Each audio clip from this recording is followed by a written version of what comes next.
Yeah, go ahead, B. Anytime. Awesome. Welcome everybody to our March program meeting. The theme tonight is robots in space, and I thought it was really cool that the NASA website actually has this robot called the Astro Bee that you're looking at. Pretty cool. If you want to learn more about it, the NASA website will give more detail. Next slide, Dave, for the agenda tonight. Not too many things tonight other than I want to go through our usual slide of how to get information.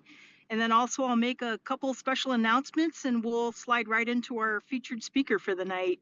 Great, so there's our agenda. Next slide, Dave. This is a slide that you're familiar with, I'm sure. I actually realize not a lot of people are familiar with the QR code that is there on the slide. What you need to do is point your phone's camera at it, click on the open in Chrome or whatever browser you use, and it'll actually bring you right to our SDAA website public calendar. As you all know, this is where you can find out the most updated information about the various events that happen with this club. And this is a super active club. You can usually find a lot of stuff to do with other club members weekly. Also, as you all know, we're active on IO groups. This is a message group that you subscribe to when you're a member. It also contains a lot of updated information about activities that happen during the week. And we also have a lot of topics about, questions you might have about your equipment that you are operating or maybe something you're looking to buy. It's a wealth of information. We encourage you to join IO groups for that sort of information, both to learn and also to share. We're also active on Instagram, Facebook. A lot of really cool astrophotography is often posted there. YouTube, you can find program meetings. We actually have a pretty good history listed there. And very soon, in the next couple of months, we hope to also be broadcasting our new podcasts, both true podcasts and then also maybe some live streamed events. So we're pretty well represented in social media. Next slide, Dave. One announcement that we haven't been doing and I think is important is that we announce that some of you have been really missing the in-person meetings, and we've got one coming up for you in April, even though we just saw y'all in January. This one is going to be topic is the IDA, and it will also be at a different date, April 24th, a little bit later than what was originally planned for our program meeting. And it's also going to be on a Thursday.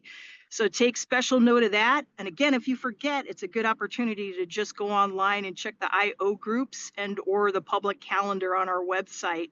So we'll be at Mission Trails Regional Park. It'll start right at 6 p.m., but it'll probably go until 9:30 or so, because after the special event, we'll also have a star party out on the deck there.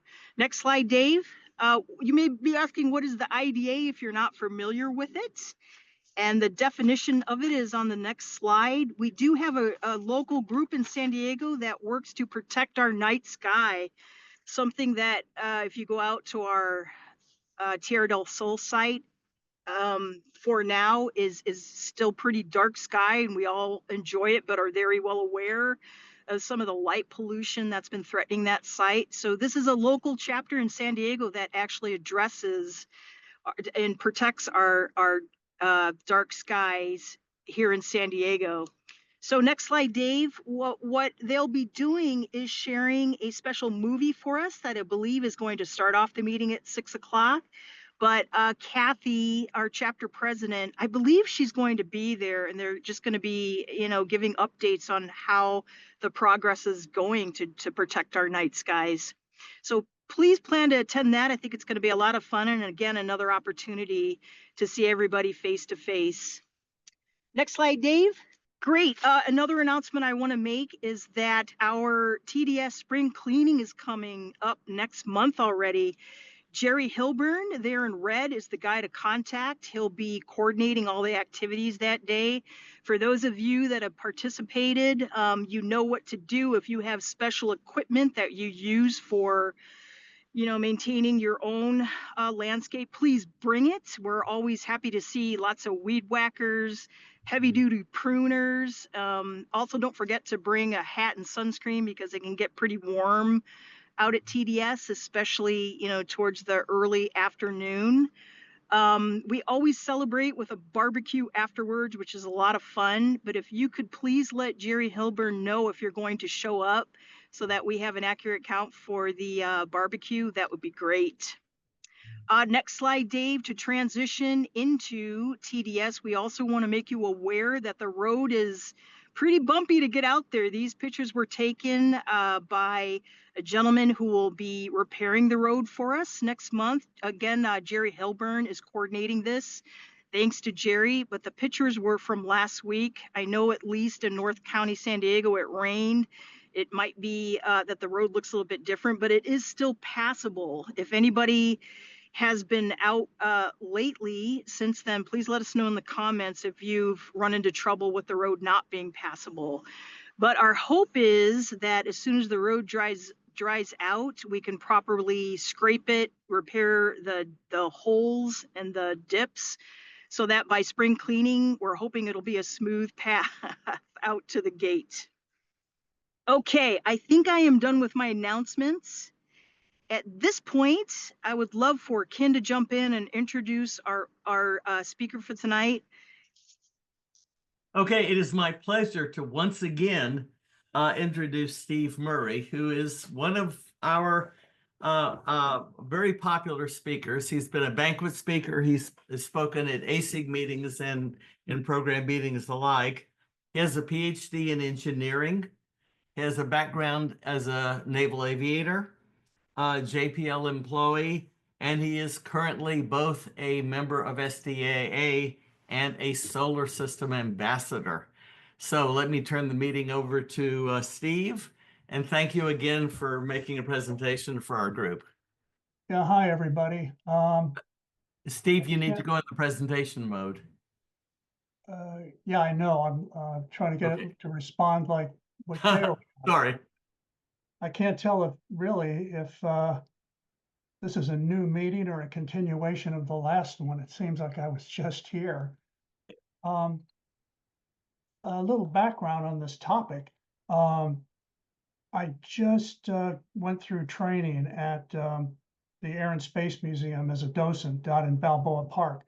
And part of that is getting familiar with all the displays, and they have a pretty good space exhibit out there. But it's kind of running through the Mercury to Apollo to Space Shuttle and Space Station. Very human-centric, things we're all familiar with and are still going on.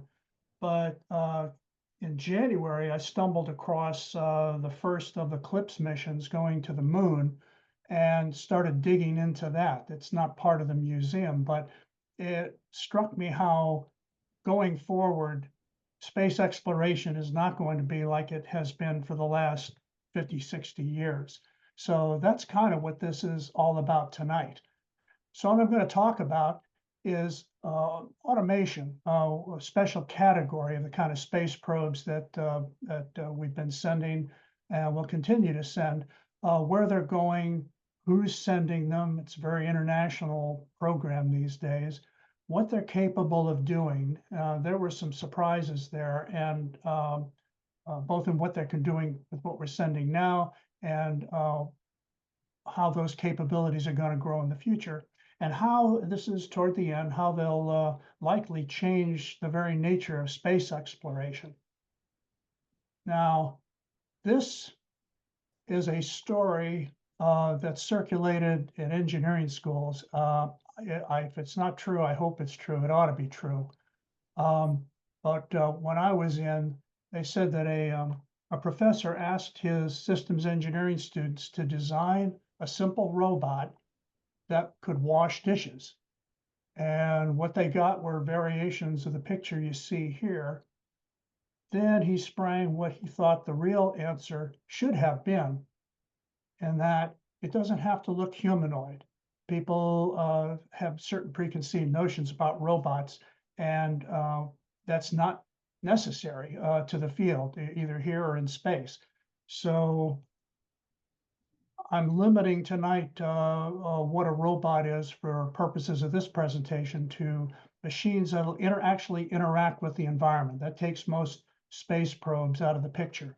and that can make changes to that environment.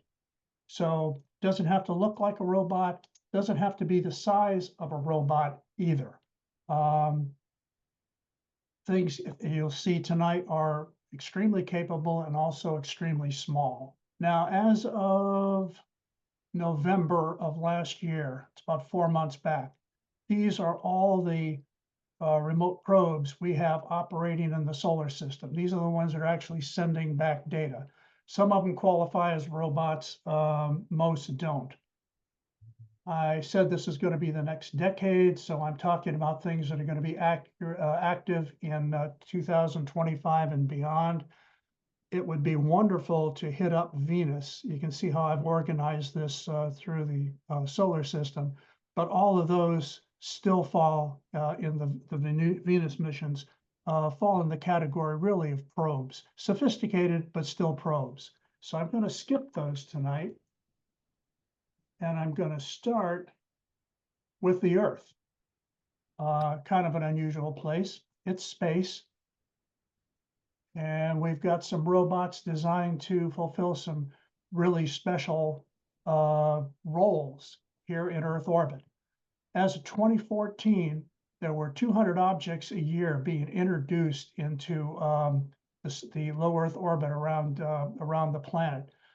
10 years later, that number had grown to 26 objects a year. That's not how many are there. That's how many new ones are being added per year. Of the ones we can track, 25,000 of them are 4 inches or bigger. Those are actually the limit of what we can actually get a strong feed on. Over 500,000 are a 1/2 inch or bigger. Those are the ones that can puncture the ISS. So whether we can track them or not, those are ones we have to be worried about. And then there, what I got here, 170 million really tiny ones.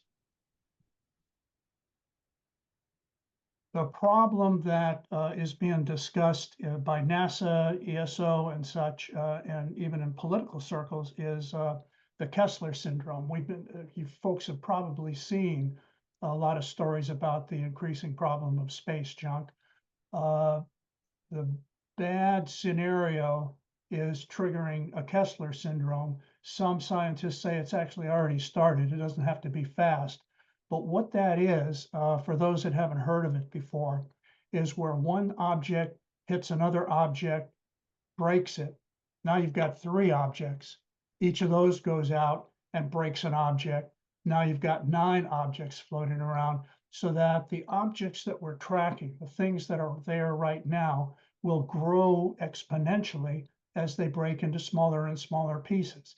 And as I said, they can still be pretty small and do damage to Earth satellites, the ISS and such. I got this off the January issue of Scientific American. It's a different kind of depiction as to how the stuff that's in space has been growing.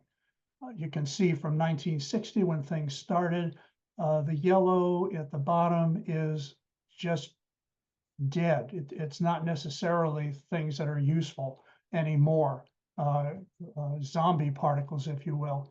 One thing I took notice of here, though, is you can see in the circle in 1990, solar activity raised the altitude of the atmosphere, the material atmosphere that low Earth orbit objects can interact with, and it dragged some of them to where they burned up. Okay, that's great. You can see that little notch where the number of those particles reduced temporarily. That sounds like a good thing, and even though it was transitory, it was. More recently, another story said that CO2, this is climate change, CO2 introduced into the atmosphere will actually cool the upper atmosphere and lower it.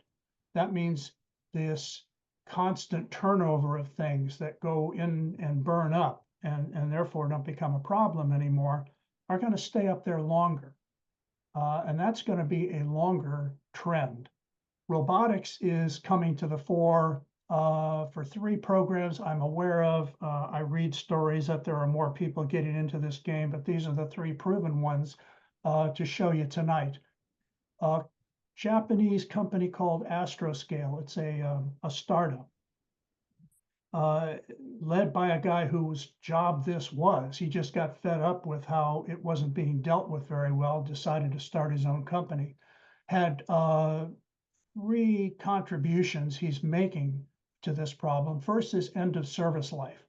That's where he has generated, developed like a mini SpaceX, a probe that will go up attached to a defunct satellite, a booster, something like that, and deorbit it. They've demonstrated it twice in orbit. Limitations on this, it's a good concept, but limitations are that it needs a magnetic plate on the object you're attaching to for the magnetic plate on the small probe to bind to it. But it's a start and it's real. Second one is active debris removal, where they simply join up with or without that kind of interface and fire a rocket to deorbit the object, and then your removal vessel stays there. But in both cases, it's called destructive debris removal. The idea is to get this stuff to burn up. The third one is a life extension. And you notice I had dates on the first one, 2021, 24. These two have not gone up yet. Life extension is to join up with a satellite, add fuel, change it to a higher orbit, and keep it up there and keep it useful so it doesn't meet the definition of junk. This is in competition with ClearSpace. ClearSpace is a Swiss startup company. This looks more like the kind of robotics you're used to with manipulators, but they're not going to be able to demonstrate this till 2026. Nevertheless, they're in competition with the Japanese company, with the UK Space Agency. I don't know why it's UK and not European Space Organization. But both companies are in competition to see which path they're going to follow. But the idea is that there's now governmental funding to clean up low Earth orbit. Closer to home, this is a Northrop Grumman space logistics design, mission extension vehicle sponsored by Office of Naval Research and DARPA. This has been demonstrated, same time frame as the other, 2020 and 2021.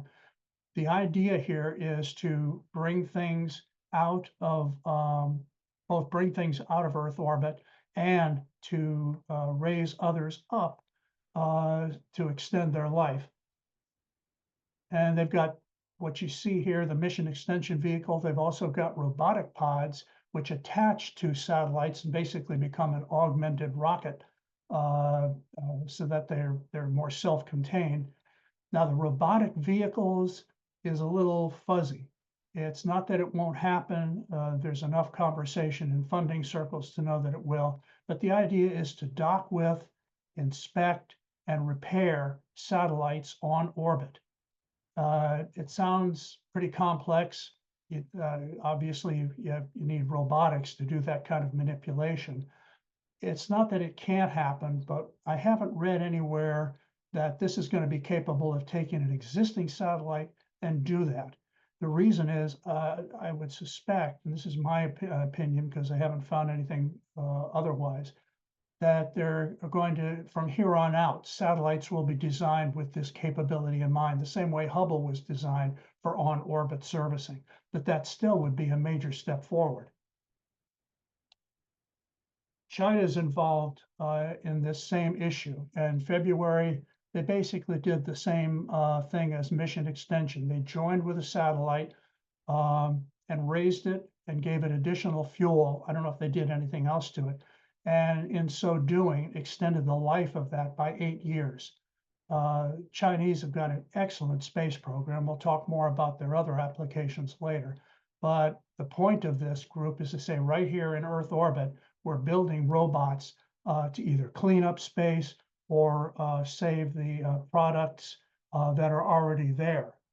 Now,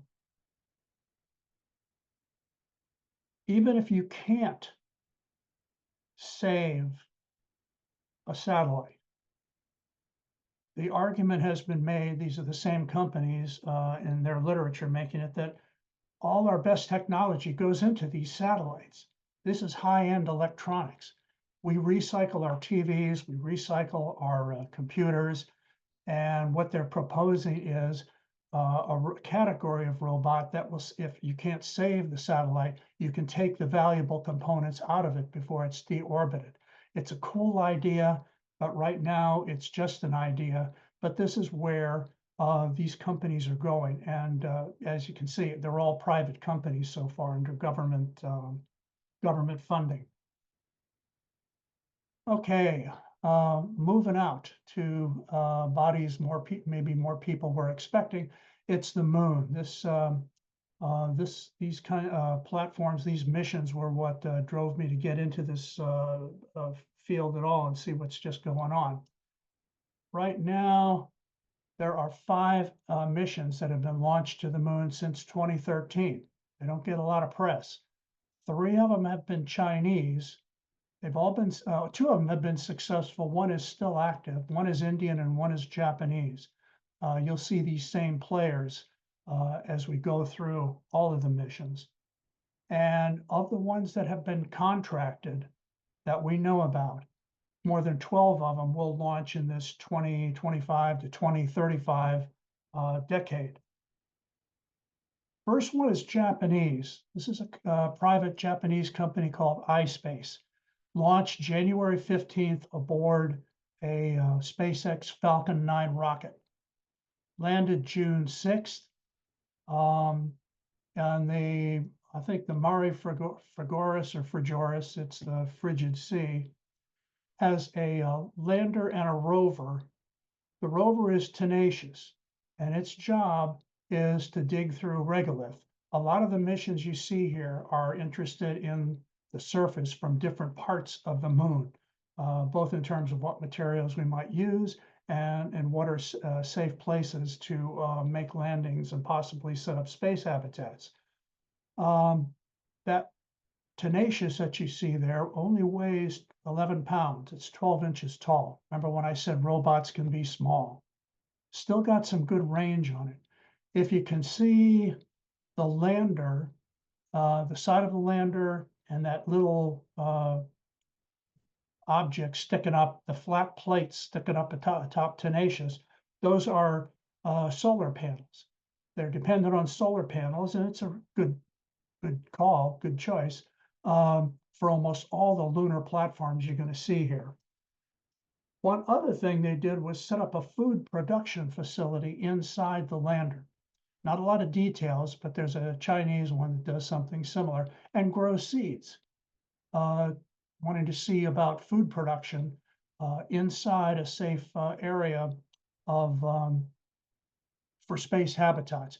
That's not a trivial issue because part of the mission goals for Hakuto and several of the others is just to see if this stuff can survive the temperature ranges on the moon in these different areas. It's not guaranteed with the electronics they're sending. This is mission 2.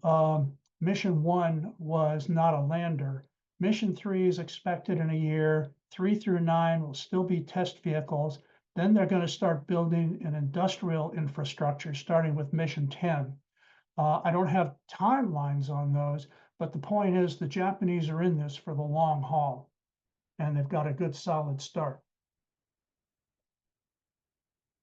The next set will be all part of the NASA Commercial Lunar Payload Services Program. They established this in 2018 when the NASA Lunar Explorer program was canceled. Basically, they're sending contracts to private industry.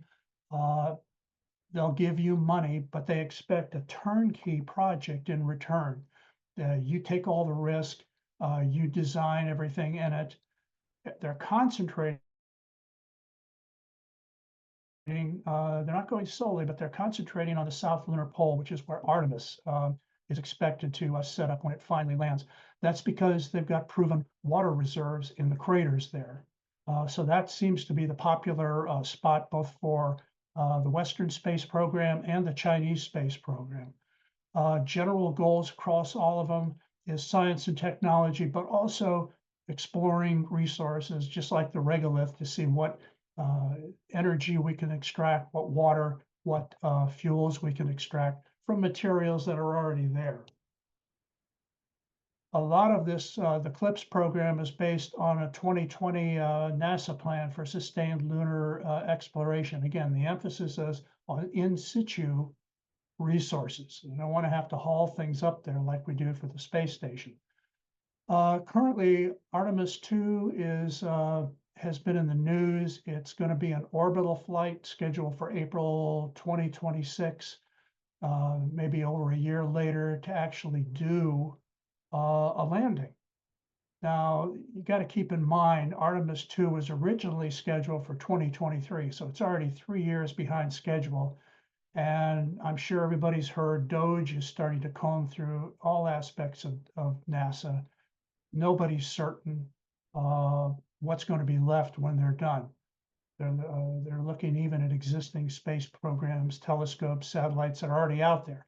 But right now, this is the schedule, and this is what they're planning for. There are 4 missions under this contract, possibly 5.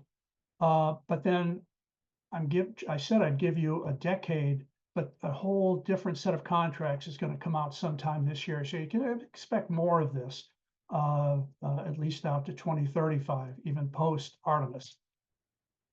This is just a quick one. Some people have asked when I put this together. This is what SpaceX launch does. It simply takes them beyond Earth orbit, or launches them out into beyond the atmosphere, where another stage will carry it toward the moon, and then SpaceX itself comes back. There isn't any attempt to get the Falcon 9 all the way to the moon. That different version, though, is going to happen later on in this program. I'll start here with Blue Ghost. That's been in the news heavily lately. This was launched on the same Falcon 9 rocket that Hakuto was launched on. Both missions made it successfully to the moon. This landed in March, and it was a slam dunk. On the March 6th, its mission was over. It went into what they call monument mode, which is a systematic intentional shutdown. But everything about this Firefly mission was a success. You can see a picture it took of itself in the shadows. It had a drilling instrument, which is looking at chemical and temperature properties and drilling into the surface. There's some video on this. I included it here just because I liked the acronym for the title, which was Lunar Instrument for Subsurface Thermal with Rapidity. I've never used that word before, but if it works to make a good acronym, so be it. Something else they had was a successful test of the Lunar GNSS receiver experiment, LUGR. That's the Lunar Global Navigation Satellite System experiment. And GPS is a part of that. This is a system in orbit around Earth. We all use GPS. The GNSS is a system of GPS-style satellites, but different countries sponsor and maintain them, that includes GPS. So it's kind of a meta GPS. And they successfully got those signals from the surface of the moon, which they'll need for system orientation in later missions. Everything about this went great. Now, this is IM2, means Intuitive Machines Mission 2. This was named Athena. Their vehicle is called the Nova C, landing closer to the southern pole. This is taken, well, it started later and it landed later, March 6th. The goal was to drill for water ice. It had a rover and a hopper, which is common to several of the next missions too. The lander carries most of the equipment. The rover moves across the surface. and a hopper moves in the low gravity under rocket power. Now, IM-1 was Odysseus, and it launched in, I think, February of 2024. You might have heard that that was tipped over on landing 30 degrees, but it still had enough solar power that a lot of its experiments were successful. This one, not so much. It had the 3 vehicles. It was to test a Lone Star company, had a whole bunch of data from the state of Florida. I don't know how that got into the contract, but they wanted to see if a data center could survive lunar conditions as well. So they took a large store of data from the state of Florida on board just to see its viability. And they had an experiment that was to test Nokia lunar surface communication systems, basically 4G cell surface.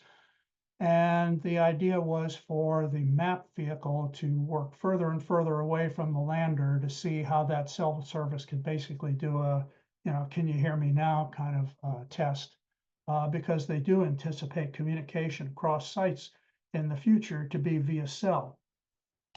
Okay, there's the Lunar Outpost, Mobile Autonomous Prospecting Platform. So it can go 4 inches a second. Not a bad thing for that size vehicle. Only weighs 22 pounds, and it can go several kilometers. This was the exciting one for testing new capabilities. It was called the Micronova Hopper, which they named Grace. Grace Hopper, computer history, and it too weighed 22 pounds, had a long range. The test here was for lunar conditions. Surface temperature on the moon is like 250 Fahrenheit a day, 250, 270 minus at night. Now the craters get even colder. They go to minus 370. Plus they're dark, meaning no access to solar power. And they wanted to see if this little hopper could make it. And that was the plan, was to do several excursions across the surface and then hop down into the crater. Didn't see a time that it was supposed to be there, but can it reserve enough power to get itself out in those conditions and recover? So that was the plan for, and it looked like a pretty exciting experiment.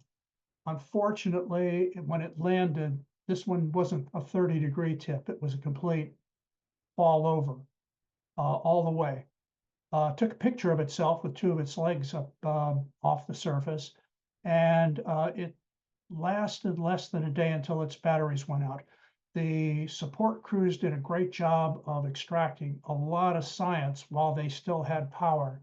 The only thing that survived, though, was the data center, which I suppose that's an experimental success.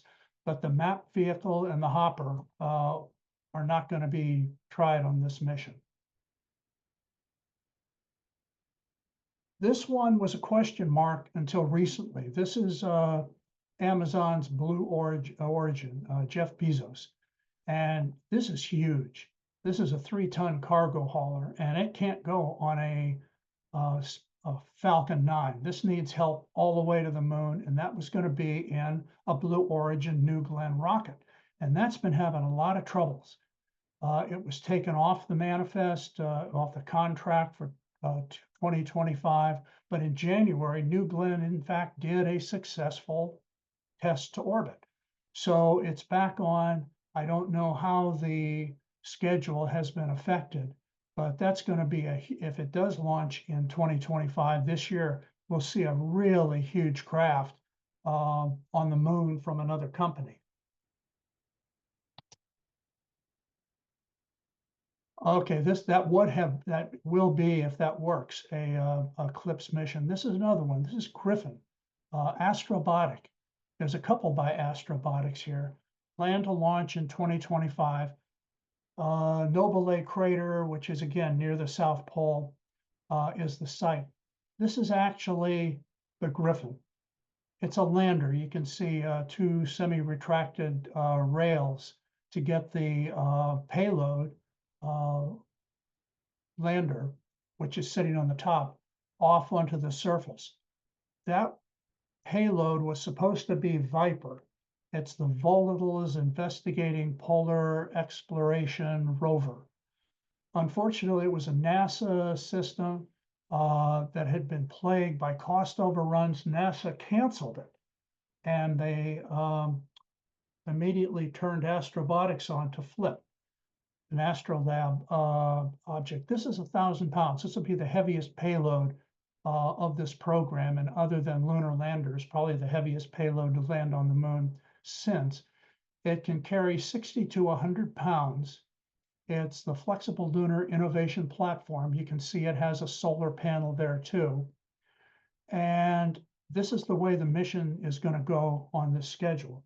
What happened though was some people stepped forward, private interests, to try to revive Viper. I don't think this is going to go on this mission. They'll stay as scheduled with Flip, but Viper may be heading back maybe in a 2025, 2026 contract. Okay, make sure I didn't skip one. This is third time's the charm for intuitive machines. This is going to be called Prism.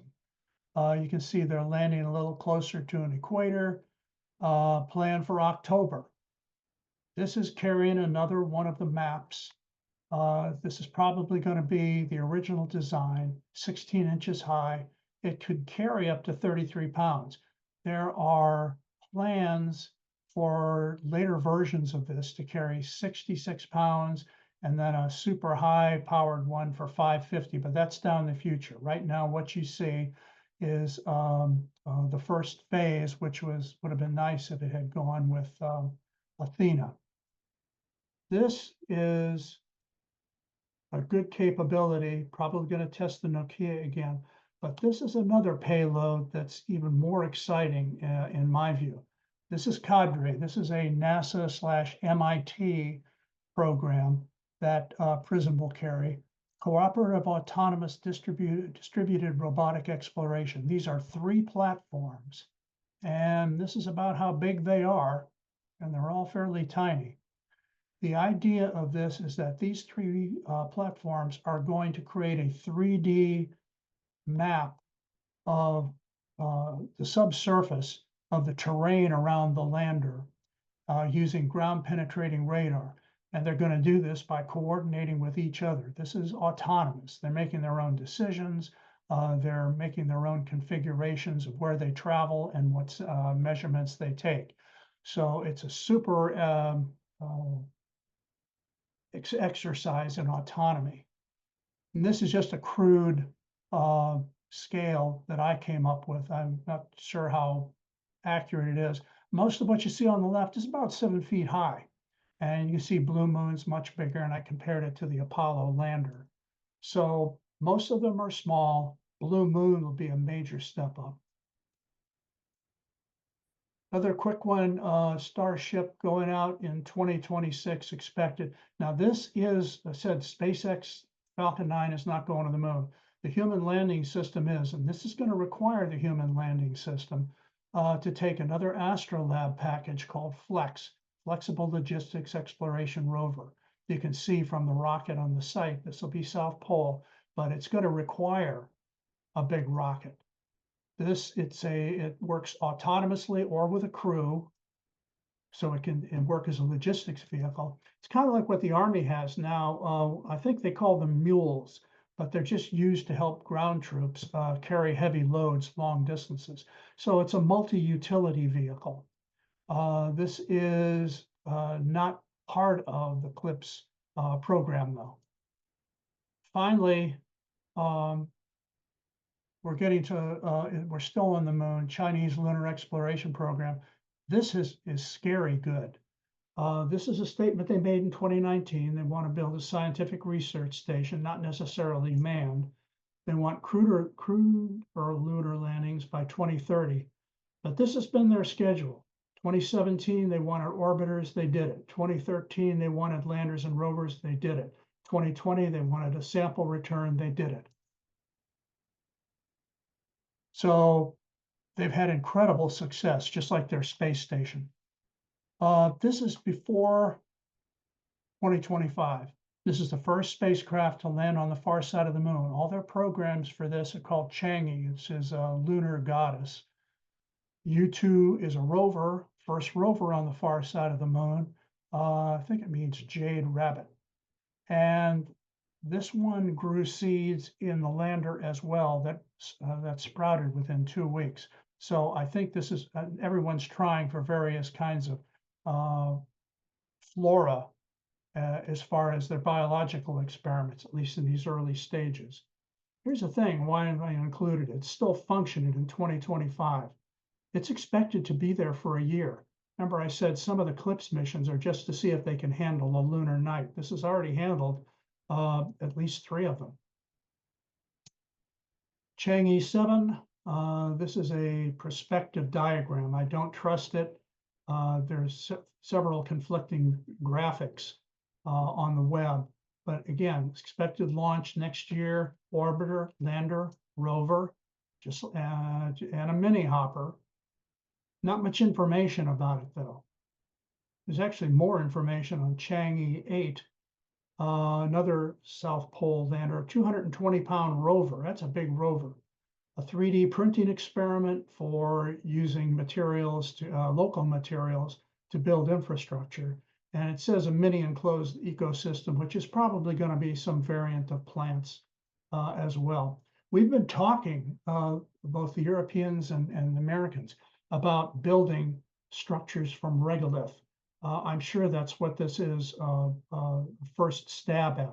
Maybe some of the later CLIPS missions in this decade will try to do the same thing, but there's nothing on the books now. Last 2 real quick. LUPEX is India and Japan cooperating about 2028. It's a rover about 45 pounds, or excuse me, lander about 45 pounds, looking at regolith. Rover is Australian. I love the name. They're real proud of this, Rover, but it's their first lunar mission expected in 2026. The thing is, it's going to be controlled from the Earth. So I don't know how much of robotics we can call that. That's just to be complete. Okay, now we've gotten into the solar system. I'm going to go quickly with some stuff on Mars, just an update, and some others you've heard of before, but an update on their status. The first one with a specific launch date is Japan's Martian moon exploration mission. It's planned for 2026. They want to determine the origin of Mars moons, Phobos being the bigger. The idea, though, I like it. This is to return a sample of that moon and bring it back to Earth. As far as U.S. Mars program, we've got Curiosity and Perseverance. The big issue now was Perseverance was scheduled to collect samples from the areas that it had explored and arranged to have them brought back to Earth on a subsequent mission where they could be studied in Earth labs and beyond the capability of the Perseverance rover itself. You can see here photographs, kind of the way Amazon does business when it leaves something and takes a snapshot to show you the surroundings. I believe all of these have been collected by now. The original schedule was to actually have the mission ready to go. They were all going to be gathered up and put into a container. But here's the story. The original program called for a lander and an ascent vehicle and an orbiter. And taken out, the orbiter would launch in 2020, with the whole configuration would launch in 2026. The lander would land in 2028. The orbiter would go into orbit. The orbiter would return those samples, transfer them to the orbiter, and then the orbiter would return in 2031. Okay, work slowed on this in 2023, both technical issues and cost issues. Decision was delayed until late 2026. But right now, I did see news they're looking to narrow it down to 2 options among the private contractors that have alternate concepts. I can't tell you, though, tonight what those concepts are, but the mission is too important to just walk away from. ExoMars was supposed to go out somewhere around Perseverance, and it's a shame it didn't go because it was going to work. It had instruments to go deep into the surface of Mars. Perseverance was more on the shallow, explore wide expanse kinds of experiments. This was going to not travel so far, but go deeper. Unfortunately, the rocket and the lander it's sitting on were products of Russia.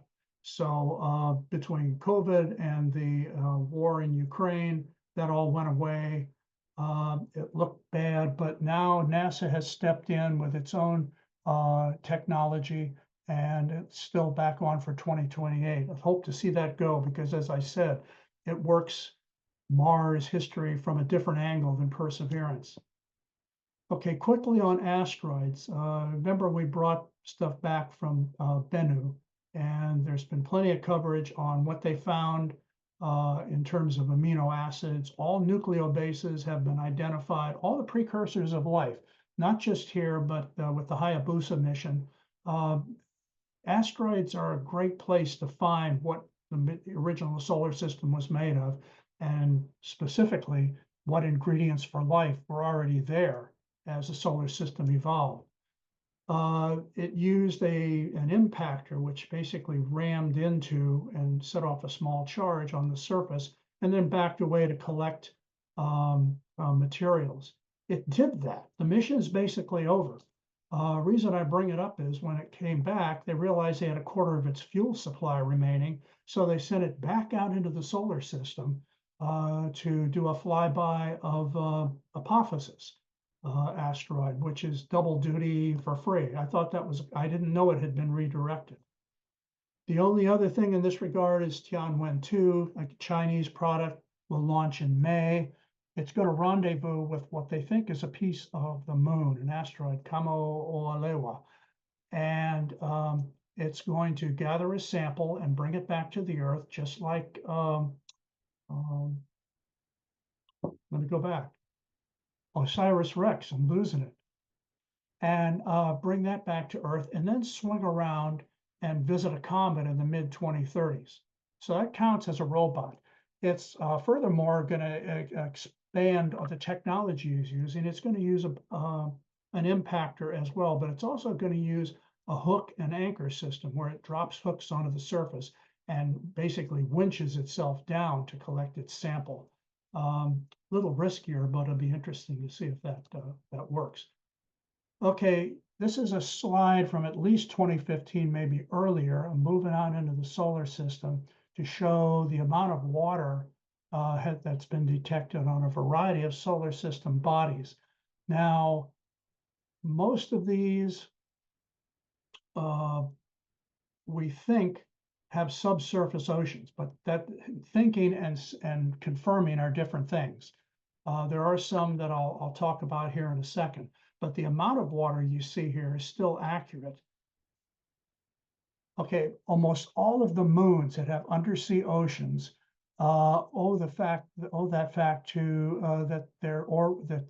their orbits are elliptical, which means they come in where the gravitational effect of their parent body stretches them. Then they move further away from the parent body and kind of go back under lower gravity pull, go back to a normal shape. But that happens over and over again. It's like bending a paper clip. You can feel it getting warm with those repeated contractions.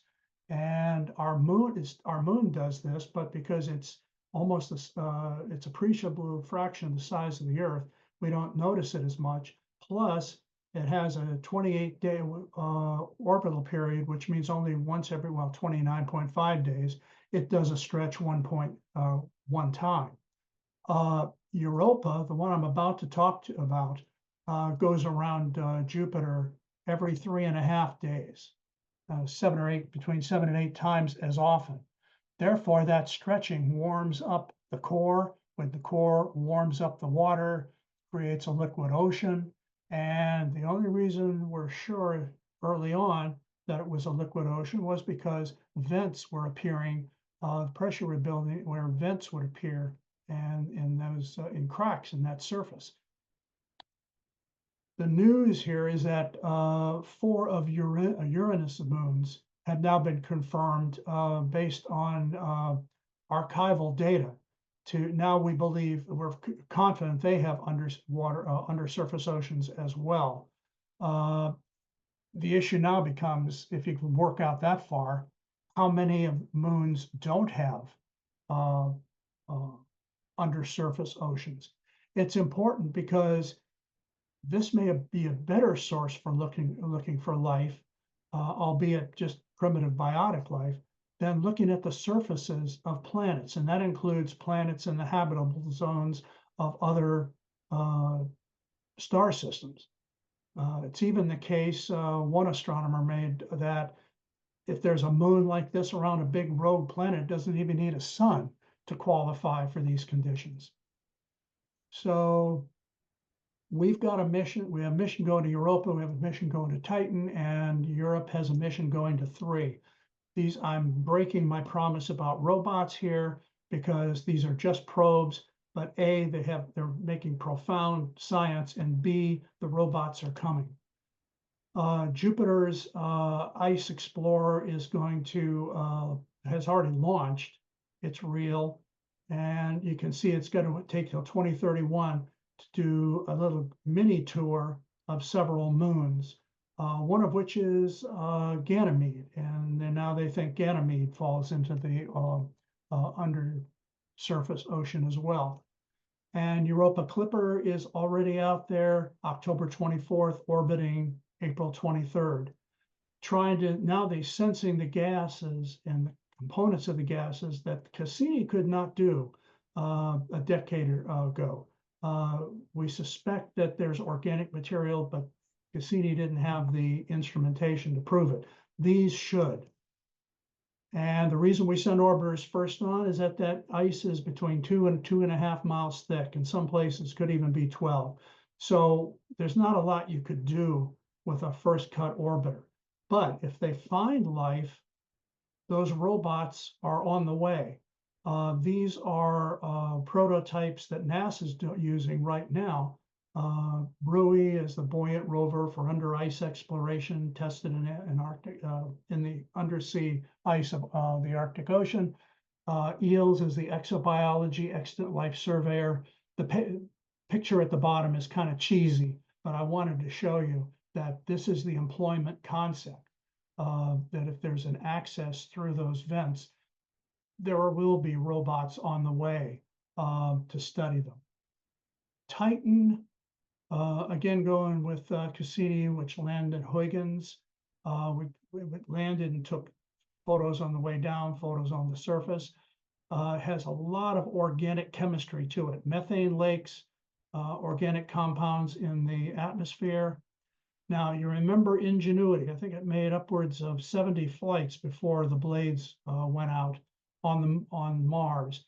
They did that in an atmosphere that's less than 1% of the Earth, and gravity that was 38%, a third of that of the Earth. That means that if you have conditions like Titan, which is 150%, good thick air, and yet less gravity, we've got a perfect flying vehicle for those conditions, and that's Dragonfly. This is kind of the showcase of all the missions I've mentioned here. Plan for 2028, that's good news. Plan for 2037 landing, that's kind of bad. I don't know how many of us are all going to wait around to see that, but it's good faith that it's coming. It's about the size of Perseverance, weighs 900 pounds, 4 pairs of rotors, can travel 22 miles an hour. And the issue is it's under autonomous control. It's going to change its location, set up shop, run its tests over a 12-year mission. The unique capability that you can't see here is how it does its communications and its decision-making. Perseverance sends some direct signals to Earth, 5 to 20 minute transition time. It sends other data to the Mars Reconnaissance Orbiter, which then relays to Earth. Titan is not going to have that. This Dragonfly is going to be completely on its own. about an hour and a half to send one-way signals. And because it doesn't have a relay, its data rate is 10 kilobits a second. It's going to have to do that over 12 years. It's going to have to do this on its own. The communication latencies are such. Of course, you can send some signals. We still send signals to the Voyagers. But to be practical, this needs some serious intelligence capability. So that's what we have that meets the criterion for the next decade. And I kind of fudged on this one, but it's just too good to ignore. These are robots that are already in test stage with NASA. Crawlers, a gecko-style rover, things that are on the surface of lakes for Titan. They've just never made the budget cut, but they're ready to go. But they're all designed for autonomous function. Now, this is the picture, this is where this is leading. This is a picture that I always had of what Martian exploration would look like. And it's still in my head, it's still in the heads of most people. There was a TV series that this came from, which is very well made, how we set up infrastructure and even industry on Mars. And I was getting into it until I realized it was all sponsored by SpaceX. Okay, which gives me a step back. It might be a little over-optimistic. Something that is more real, more practical, and probably has a higher likelihood of happening is this model that came out from a notional study by NASA in 2004, which is you send the smart vehicles down, but you don't land. You stay safe in a cheaper, easier to survive vessel. Or if they're really good remote vehicles, you don't go at all. You basically follow the Dragonfly model. So whether we're going to establish a village on the moon or a village on Mars remains to be seen. There are many people in NASA that have devoted their careers to this. SpaceX is behind it, but others are looking at the kinds of robotic vehicles you see here and saying, if this trend continues, are we even necessary? Even though it can be done, do we want to spend the money? So with that, I'll be happy to take questions. Hopefully back up anything I've said here. Over to you folks. Okay, you can unmute. This is a fascinating talk. One thing I was thinking, and of course this, the slide you have up now kind of raises this question, is how autonomous can these vehicles be given all the problem with terrain and unexpected kinds of things that they might encounter, and what's the evolutionary path to get to sort of this level of, full autonomy? Well, it's certainly not there yet, but they have, as you know, they've modified, I believe, Curiosity. I know Perseverance. It's not the machine that launched. It has different processing capabilities as a result of what they learned. Of course, it's Mars, which isn't too terribly far away. I'm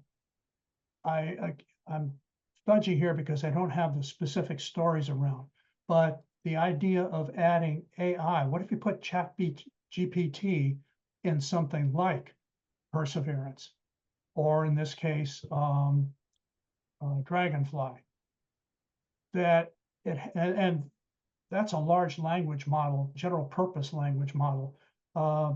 Several science fields like medicine are saying, well, we don't need a large language model. We're happy with something that's just ours, just deals with medical and biomedical domain. If you had one that was mission specific in a machine like this, and as you see, it has 7 years on its way to have updates installed. That kind of capability is almost inevitable. And the other aspect of your point is, well, what happens if it runs into something unexpected? First of all, its intelligence would have to have failed for that not to for that to happen. But the other is, look what happened to the intuitive machines. They lost one, a year later they lost the second, it plopped over, and now in 6 months they're launching another. That's a lot cheaper than launching a crewed vehicle and trying to set up permanent habitability. One of the things I learned on the space exhibit for the museum was how tough it was to get lunar dust off the spacesuits. And it didn't turn out to do any harm, but there was an article from February that from NASA's project about how toxic Martian soil is.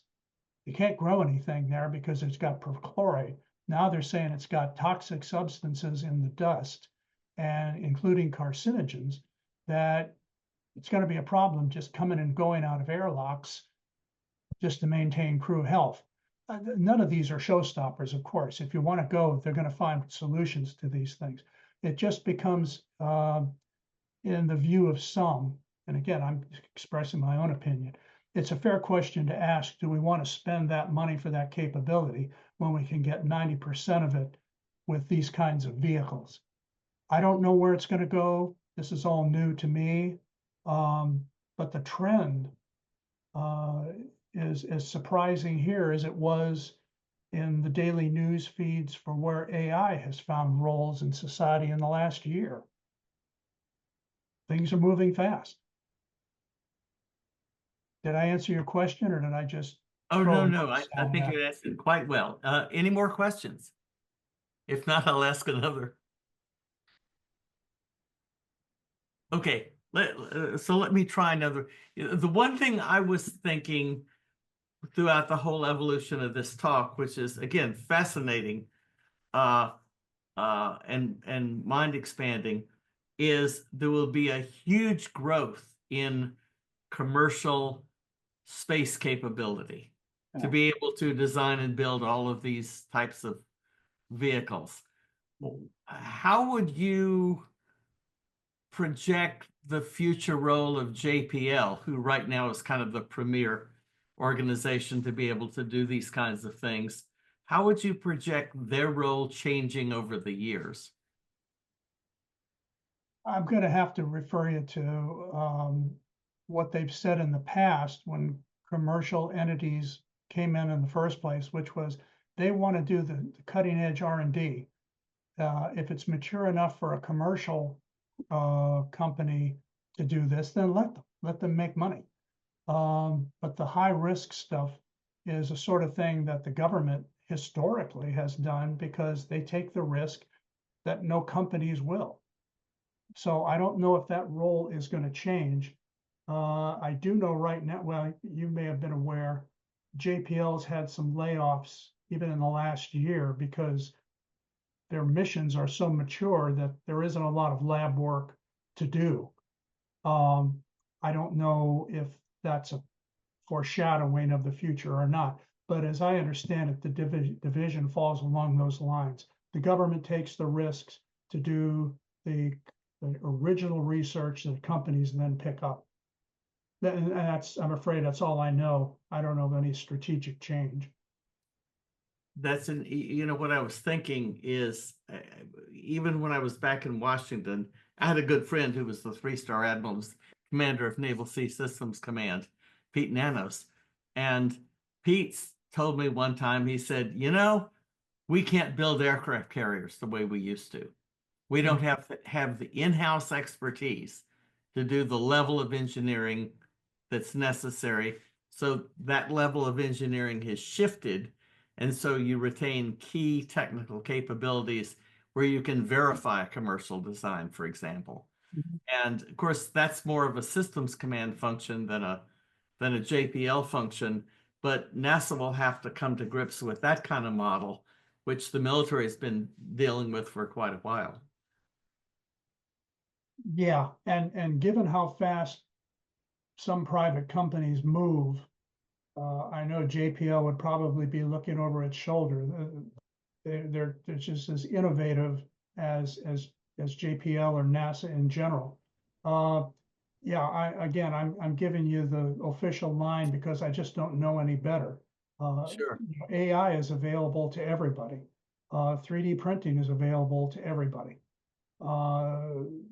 Look what SpaceX has managed to do. Contrast that with the Artemis rocket of 1 or 2 years ago. Yeah, I can't project any better than that.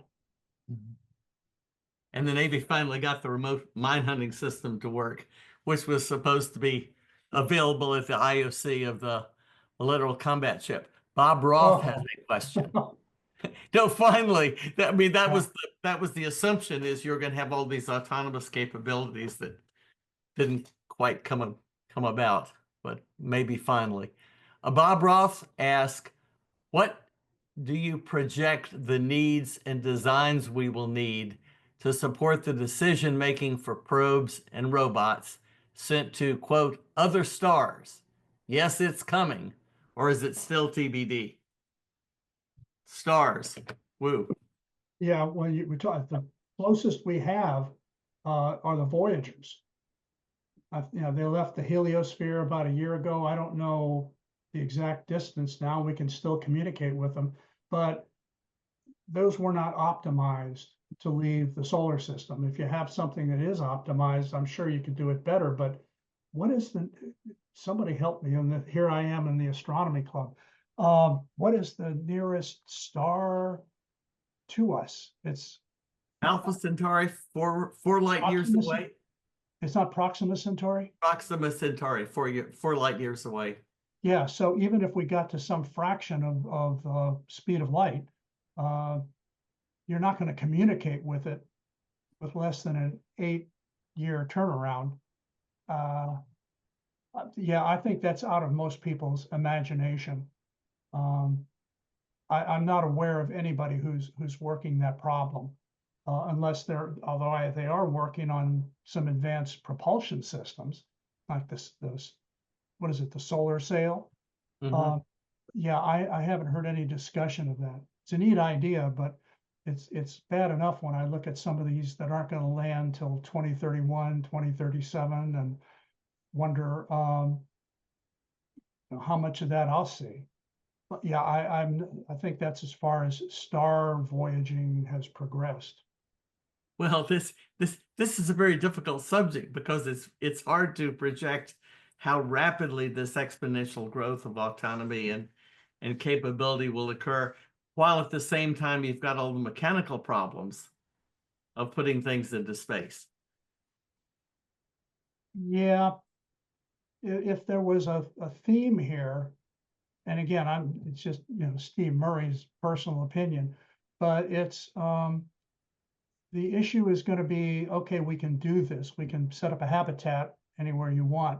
Is it worth the time, the money, and the risk? Is there the political will? If you remember the end of, as soon as last Apollo mission landed, everybody's attention turned elsewhere. We're supposed to, Buzz Aldrin's still complaining about that. We're supposed to have people on the moon in a colony in 5 or 10 years from that point.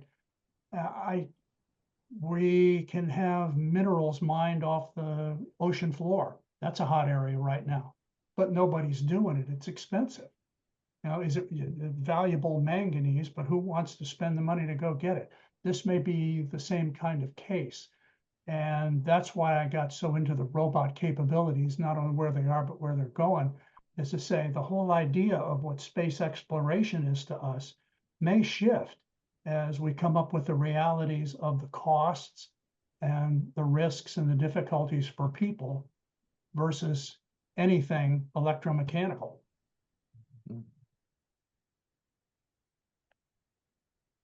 Do you think China would have more appetite and determination for a long-term program? I mean, again, my opinion, but from what I have seen, and this goes for their space station too, they have been just like going down, checking blocks down a to-do list. Yeah, my guess would be yes. There just isn't the political give and take there that there is here in the US. They're already starting to squawk. Who was it? Elon Musk wants to skip the moon and go to Mars. You know, we'll get people on Mars in another 5 years. He still makes statements to that effect. And the blowback seems to be, okay, great. Who's going to pay for it? In other words, the society that backs up those kinds of missions may not be on board. In China, maybe that's not either relevant or not the case. I don't know. But so far, they're very quiet, but very successful. I really think that a private company is going to be the ones to go and step forward to go and to other planets with a actual colony there. I don't think it will be a government, because the governments tend to go and be all interested for so many years and then kind of forget about it, have the don't have the effort to sustain it. Private company can. Excellent, excellent point. But again, and again, I don't want to be throwing wet blankets. I don't know, and I kind of wish for that success. It's exciting, but who's going to pay for it? The company that does that is expecting a return somehow. Nobody can lay out. It's possible that there are minerals and stuff on, say, the moon for one place, which is fairly close. Otherwise, out on Mars, and otherwise, further out, that we do not have access to here. Mm-hmm. Yeah, that may very well be the case. I know there's titanium on both Mars and among other minerals and the moon. But they're in ores like they are here on Earth, and somebody's going to have to process them, which, you know, raises up the cost to benefit ratio on that. I brought that example up about manganese nodules on the deep ocean floor. They keep talking about how valuable they are, but nobody goes to get them because it costs more to get them than it's worth, at least right now. You know, somebody will probably figure it out eventually, and they may for the moon and Mars. No, it's a good point, but my reservation, maybe a personal one, is there an economic case to be made? And well, who knows? Things are changing real fast, so this could all be moot in another year. There's a couple companies in the US and worldwide that are interested in going and mining the asteroids. If one of them turns up a lucky strike of some sort, I think you will have a rush to get out into space that way. That'd be great. You know, it's like one of those surprises in the history that, you know, they turn on a dime and everything changes after that. It's like discovering gold out west. Yeah, I'd certainly be rooting for that. You know, Steve, it's during the Apollo years, we all had the concept that the government was taking the risk. Mhm. Risk for human life, risk for failure, and so forth. And they incorporated private industry in to support their objectives. But in this decade, I think it's the other way around. I think the governments in general, except maybe the Chinese government, are not so much willing to take the risk. And private industry is so well funded with a great potential return that they are willing to take the risk. I think that we will see a lot more private industry up there. And if it's self-serving. If they're successful, the private industries will grow, you know, exponentially. Mhm. And when that happens, they will outstrip the government's ability to control them or to even contract with them. So, I mean, I can see where private industry seems to be well funded at this point. You know, that they are able to make the decision about risk. And if they're doing it for dollars, they probably would do it with human life. Yeah, how you finished that gave me pause. But yeah, again, I'm not a financial person. I read the same feeds everybody else does. But the the one shining example of an independent major space achievement would be SpaceX going to Mars. And nobody at SpaceX is claiming that they're going to foot the bill, or that Musk will foot it himself, although he's got enough money. Yeah, so the seed money is great. You can, like this CLIPS program on the moon, but they're all being paid by the government to go do that. They're not told how to do it, but they're not going to make a profit. They're hoping down the road somehow that's going to happen. Same thing with SpaceX. I can't. Again, I'm going down a path of being kind of a wet blanket. I don't mean to, but when people actually see what it costs, we'll know. We'll know then. If they do, if they're willing to take the risk, bless them. More power to them. It would be exciting for, you know, the fate of humanity. I was just I'm feeding off the, you know, the post Apollo, which was supposed to have a lunar village right away, and they dropped that one quick. But if we want to get a little bit away from the notions of Star Trek that we all learned, maybe Smedley Butler was right. Once space becomes so valuable, there'll be military competition. Yeah, I didn't mention this, but the principles put out by NASA for establishing the lunar presence, one of them was, to put it succinctly, to beat the Chinese. It's kind of a race again, because they're afraid if the Chinese Space Agency lands there, they'll plant a flag and say, okay, everything's closed. And I don't know where that would go, but it's actually been voiced. It's, you know, not the hallway discussions. It's part of the program. We've got to beat the Chinese. Okay. Well, I don't see any other questions. I'm going to give us a going, gone on the questions. It's been a fascinating topic. And the Smedley Butler, as you recall, you know, his thing was war as a racket, and, you know, he was a Marine, decorated Marine, and I went to war for the United Fruit Company, and I went to war for the sugar company, and this, that, and the other. So, okay, well, okay. Thank you very much, Bob Ross. And so thank you. I really appreciate you giving this talk. Sure. You there? I talked over somebody. Seppi? Oh, okay. Yeah, I thought I cut her off. Say thank you very much. Sure. Glad to do it.